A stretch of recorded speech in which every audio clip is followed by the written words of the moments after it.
আসসালামু আলাইকুম। আশা করছি আপনারা সবাই ভালো আছেন। আজকে আমি আপনাদের সাথে খুবই গুরুত্বপূর্ণ একটি ভিডিও শেয়ার করব। শীতে কিন্তু অনেকেরই পা ফেটে যায়।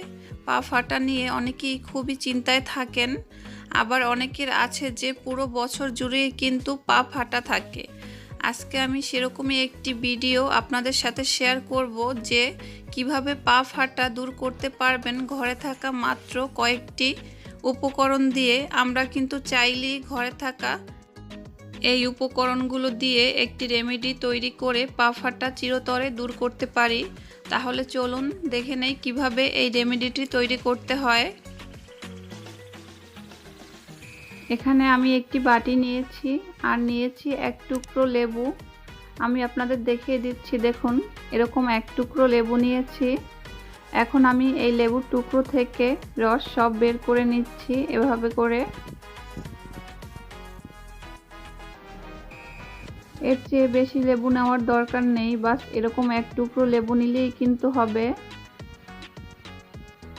লেবুর রস আমি বের করে নিয়েছি। এখন আমি এখানে দিয়ে নিচ্ছি অলিভ অয়েল। এখানে কিন্তু অবশ্যই অলিভ অয়েলটা নিতে হবে। এখানে আমি 2 চা চামচ অলিভ অয়েল দিয়ে নিয়েছি। অলিভ অয়েল কিন্তু পা ফাটা সারাতে খুব ভালো কাজ করে। আর দিয়ে নিয়েছি হাফ চা চামচ ভেজলিন।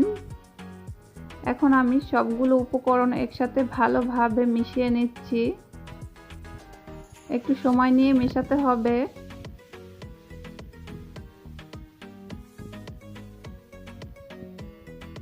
আমি খুব ভালোভাবে মিশিয়ে নিয়েছি, দেখতেই পাচ্ছেন এটা দেখতে ঠিক এরকম হয়েছে। এখন আমি বলে দিচ্ছি এই রেমেডিটি আপনারা কখন কিভাবে লাগাবেন। আপনারা চাইলে কিন্তু এটা দিনেও লাগাতে পারেন, আর সব থেকে ভালো হয় রাত্রে যখন আপনারা ঘুমাবেন তখন কিন্তু এটা পায়ে লাগিয়ে ঘুমিয়ে থাকতে পারেন। তাহলে কিন্তু খুব সহজেই আপনারা পা ফাটা দূর করতে পারবেন। আর অবশ্যই যদি আজকের ভিডিওটি আপনাদের ভালো লাগে চ্যানেলটি সাবস্ক্রাইব করে রাখবেন। আজ এখানেই শেষ করছি। সবাই খুব ভালো থাকবেন। আল্লাহ হাফেজ।